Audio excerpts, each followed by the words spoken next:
Bismillah, Assalamualaikum warahmatullahi wabarakatuh. Alhamdulillah, salatu wassalamu ala rasulillah wa ala alihi wa ashabihi wa man tabi'ahum bi ihsanin ila yaumil qiyamati, amma ba'du.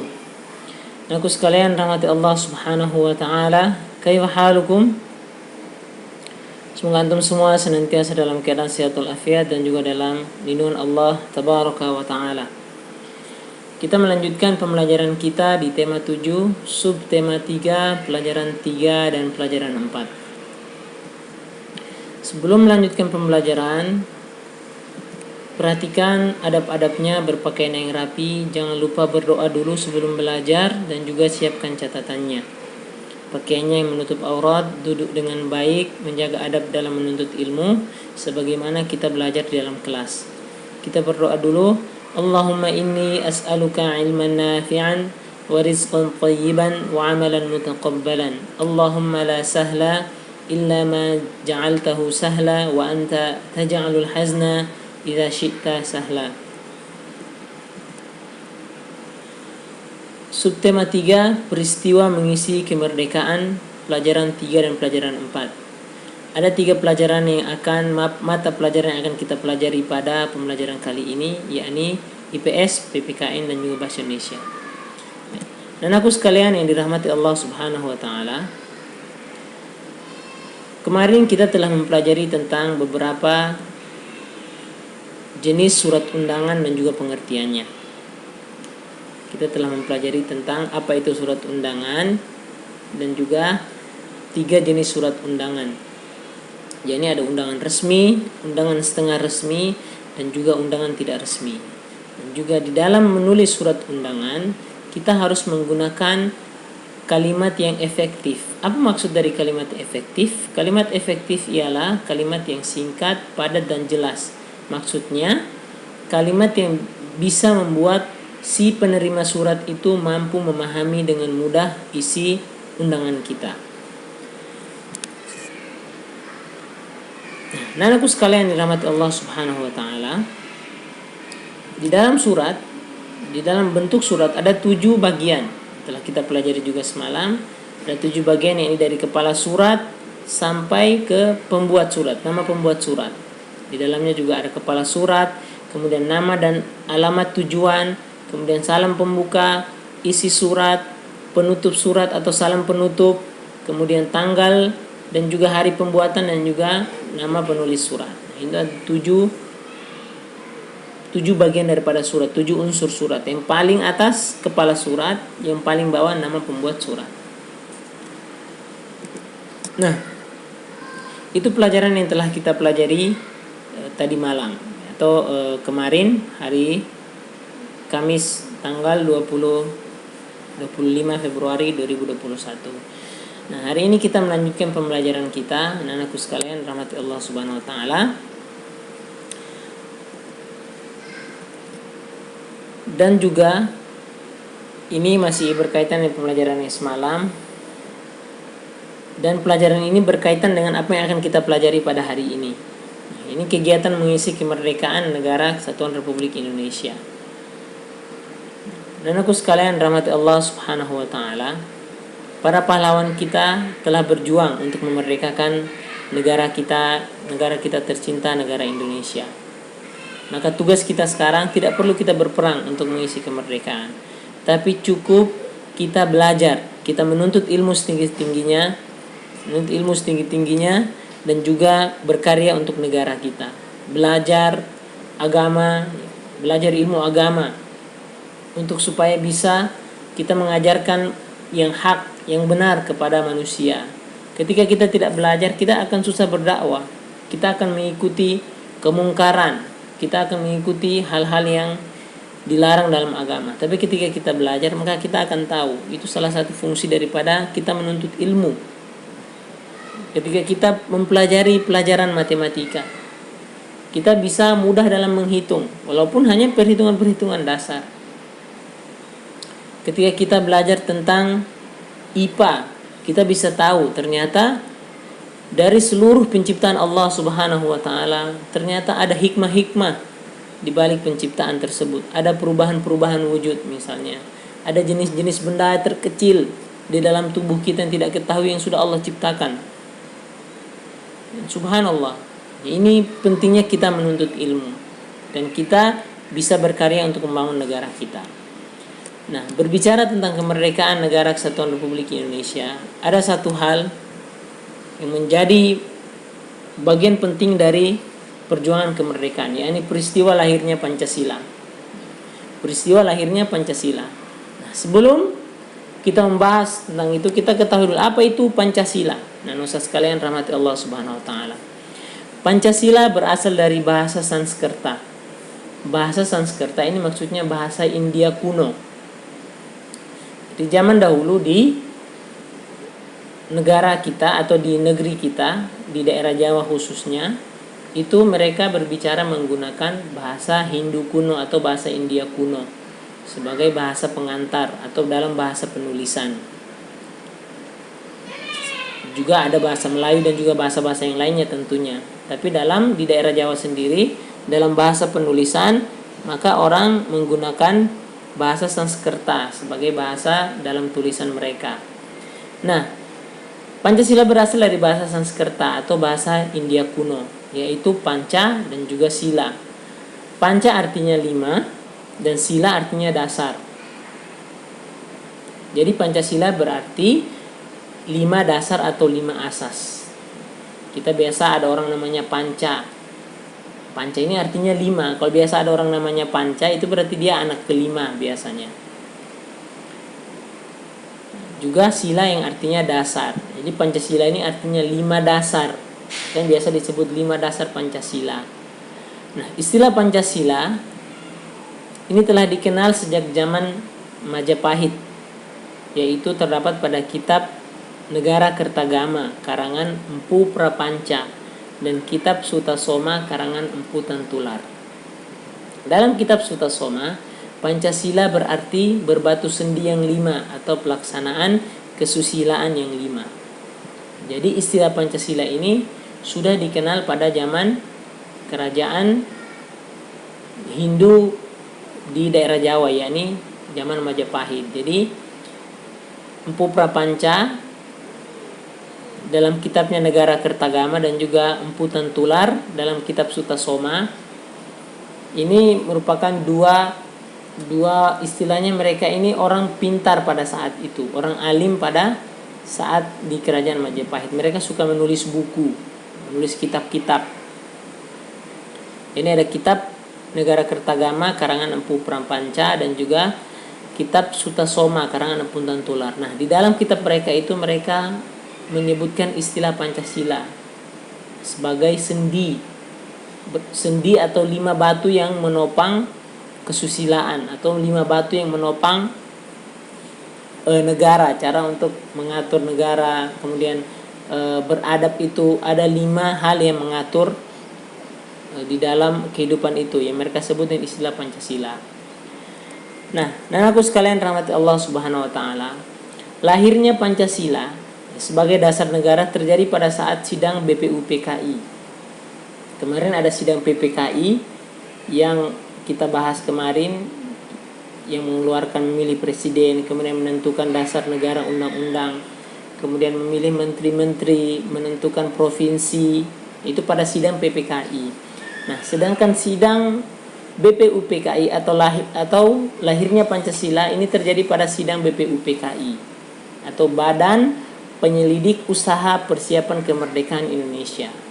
BPUPKI artinya Badan Penyelidik Usaha Persiapan Kemerdekaan Indonesia. Kemarin PPKI, Panitia Persiapan Kemerdekaan Indonesia. Pada sidang BPUPKI yang pertama. Nah, berikut usulan-usulan dasar negara yang disampaikan oleh 3 bangsa. Jadi ada pada saat sidang BPUPKI ini ada 3 usulan yang disampaikan oleh 3 tokoh bangsa yang cukup terkenal. Yang pertama yakni Muhammad Yamin. Pada tanggal 29 Mei 1945,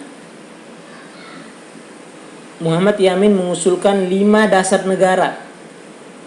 5 dasar negara. Yang pertama, pri kebangsaan, pri kemanusiaan, pri ketuhanan, pri kerakyatan, dan juga pri kesejahteraan rakyat. Ini yang diusulkan oleh Muhammad Yamin atau Bapak Muhammad Yamin. Kemudian usulan yang kedua datang dari Dr. Supomo. Pada tanggal 31 Mei 1945, Profesor Dr. Mr. Supomo dalam pidato singkatnya mengusulkan 5 asas: persatuan, kekeluargaan, keseimbangan lahir batin, musyawarah, dan keadilan rakyat. 5 yang diusulkan sebagai untuk dijadikan dasar negara. Kemudian yang berikutnya adalah Insinyur Soekarno. Pada tanggal 1 Juni 1945, pada hari terakhir sidang BPUPKI. Ini adalah hari terakhir sidang BPUPKI. Insinyur Soekarno berpidato tanpa teks tentang calon rumusan dasar negara Republik Indonesia, yaitu internasionalisme, peri kemanusiaan, mufakat atau demokrasi, kesejahteraan sosial, dan ketuhanan yang Maha Esa. Ini 5 usulan dari 3 tokoh bangsa. Jadi Ustaz sekalian, antum bisa bayangkan bagaimana suasana perdebatan yang terjadi. Mereka berdebat, beradu argumen untuk menentukan dasar negara. Semua punya pendapat masing-masing. Ada yang Muhammad Yamin punya pendapat sendiri, Dr. Supomo punya pendapat sendiri, Insinyur Soekarno punya pendapat sendiri. Namun, Ustaz sekalian rahmati Allah Subhanahu wa taala, dari berbagai macam pendapat tentang Pancasila ini, Ustaz sekalian rahmati Allah Subhanahu wa taala, sebenarnya Pancasila ini sebelum kita masuk sampai ke perubahannya, Pancasila ini dia diambil dari, yang Ustaz pernah jelaskan juga, dari Piagam Jakarta. Pancasila, isi Pancasila kita sekarang ini diambil dari isi Piagam Jakarta. Piagam Jakarta atau Jakarta Charter ini disahkan pada 22 Juni 1945. Ini setelah sidang BPUPKI. Pada tanggal 1 Juni. Pada tanggal 22 Juni disahkan Piagam Jakarta dan disusun oleh Panitia 9 BPUPKI. Di orang-orang yang rapat di BPUPKI. Ini ada Panitia 9 itu, ada Insinyur Soekarno, Dr. Andes Muhammad Hatta, Mr. Maramis, Abikusno Cokro Sujoso, Abdul Kahar Muzakar, Haji Agus Salim, Pak Ahmad Subarjo, Wahid Hashim, dan juga Mr. Muhammad Yamin. Nah, dan aku sekalian rahmati Allah Subhanahu wa taala, ke-9 tokoh ini mereka merumuskan dasar negara kita dalam Piagam Jakarta. Apa dasar negaranya? Itu bisa baca di situ. Yang pertama, ketuhanan dengan mewajibkan menjalankan syariat Islam bagi pemeluk-pemeluknya menurut dan kemanusiaan yang adil dan beradab.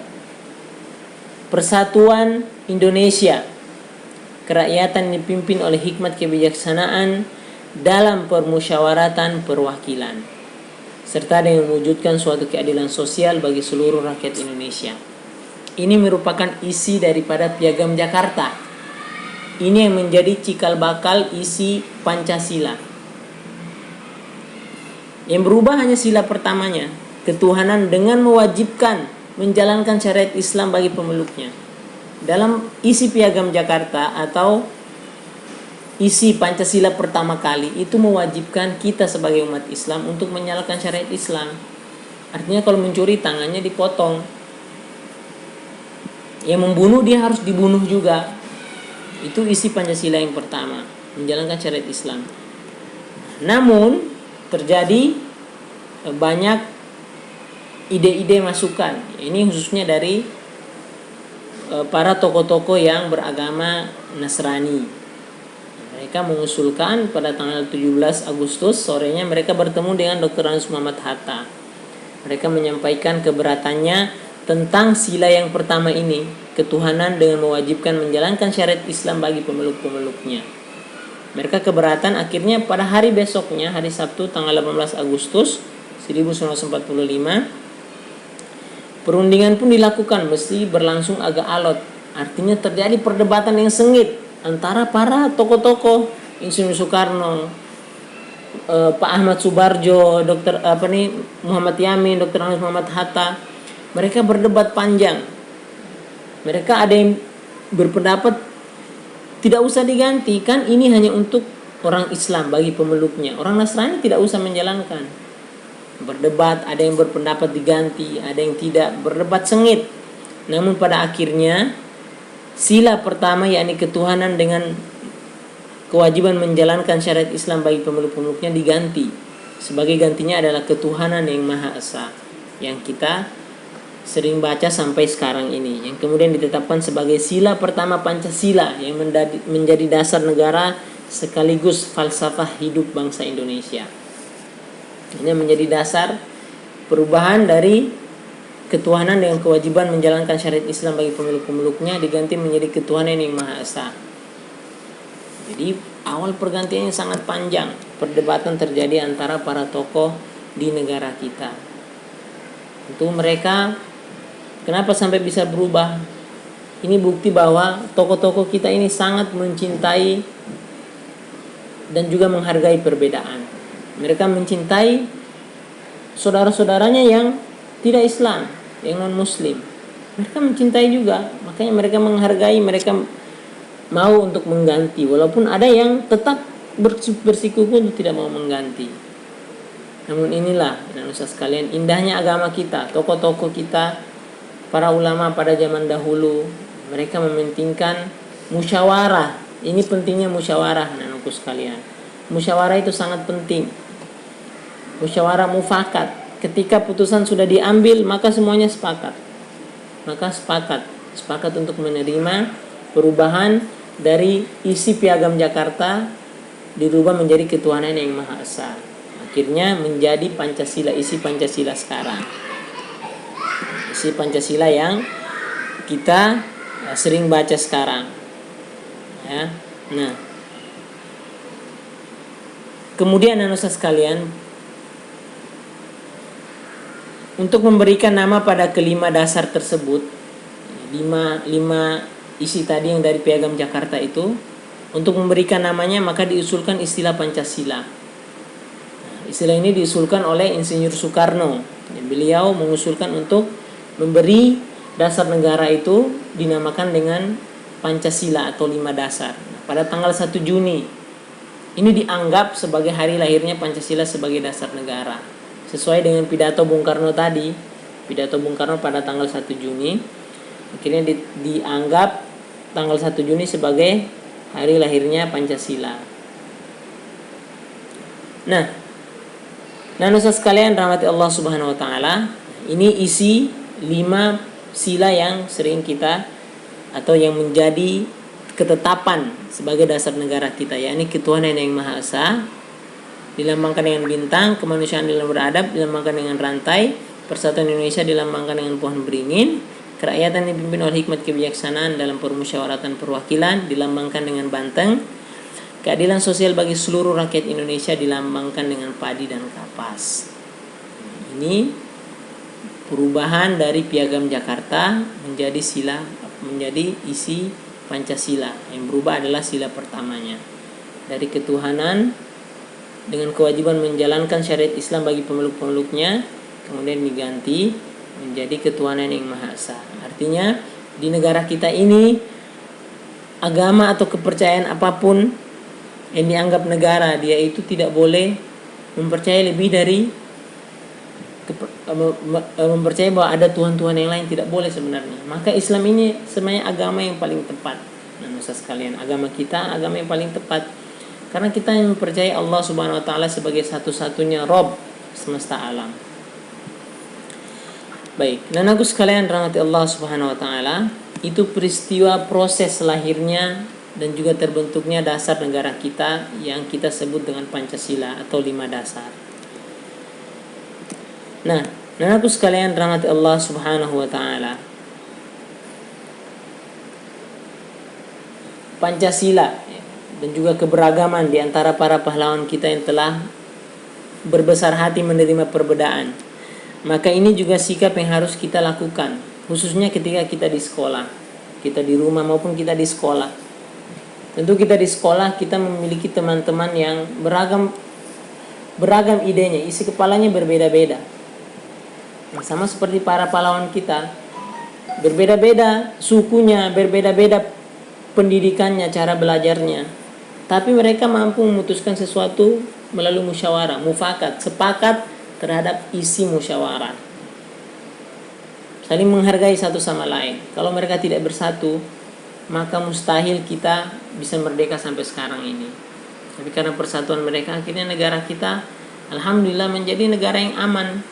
Nah, tentu menghargai keragaman ini, menghargai suku, menghargai ras yang lain ini penting kita tanamkan dan kita contohkan, khususnya ketika kita masuk sekolah.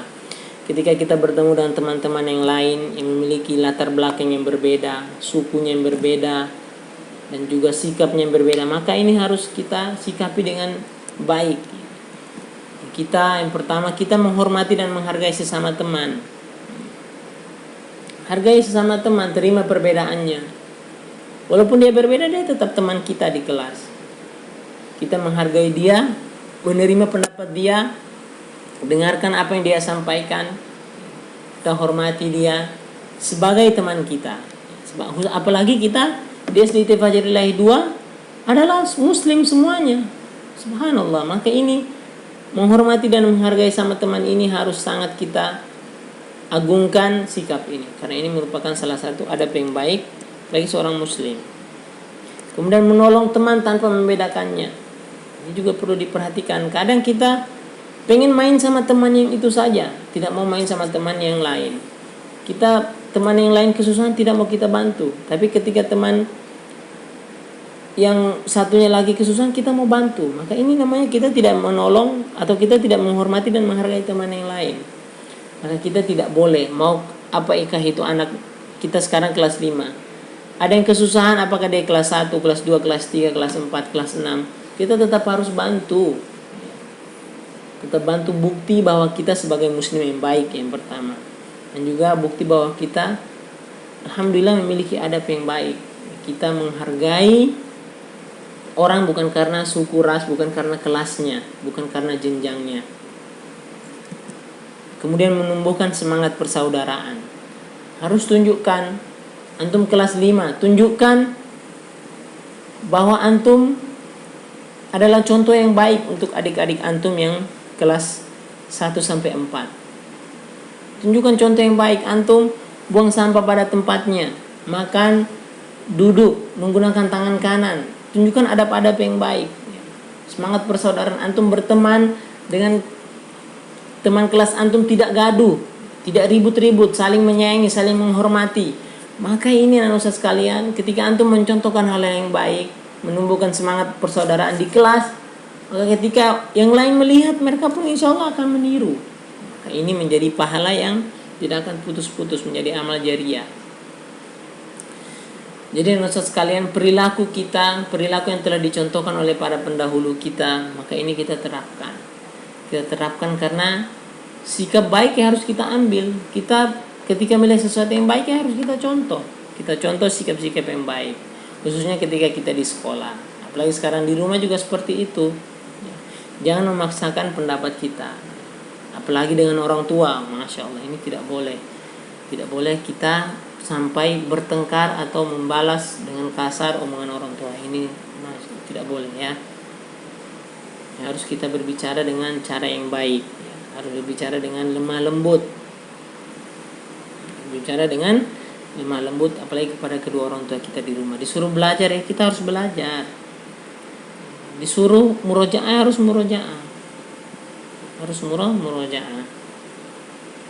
Baik, anakku sekalian rahmati Allah Subhanahu wa taala. Demikian yang bisa kita pelajari pada pagi hari ini.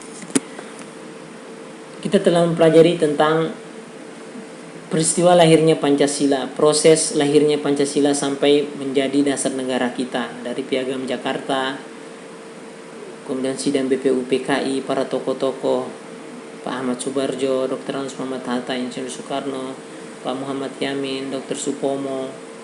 Kemudian istilah Pancasila yang diambil dari kitabnya Emputan Tular, dalam kitab Suta Somanya. Nah, ini antum pelajari lagi murojaah, mempelajari kisah-kisahnya, dibaca. Jadi jangan dimanfaatkan. Ada buku harus dibaca, sering dibaca, materinya diikuti. Kemudian juga bagaimana kita bersikap, khususnya ketika kita di sekolah maupun kita di rumah, kepada teman-teman kita, kepada keluarga kita, maka perlu kita perhatikan. Nah, untuk tugas dan usaha sekalian, tugasnya nanti sekitar jam 11.45 maka akan muncul di Google Classroom. Maka antum perhatikan aja nanti tugasnya. Tugasnya itu antum rubah tadi penulisan Piagam Jakarta itu, yang isi Piagam Jakarta itu kan masih mengikuti ejaan lama. Maka antum ubah isi Piagam Jakarta yang masih pakai ejaan lama itu dalam standar PUEBI atau standar Panduan Umum Ejaan Bahasa Indonesia yang baik dan benar. Baik, demikian Ustaz sekalian, jazakumullah khairan, barakallahu fikum atas perhatian dan juga kehadiran antum mengikuti materi sampai selesai. Wassallallahu wasallam ala nabiyina Muhammadin wa ala alihi wa sahbihi ajma'in. Kita tutup dengan doa kafaratul majlis. Subhanakallahumma wa bihamdika asyhadu an la ilaha illa anta astaghfiruka wa atubu ilaik. Assalamualaikum warahmatullahi wabarakatuh.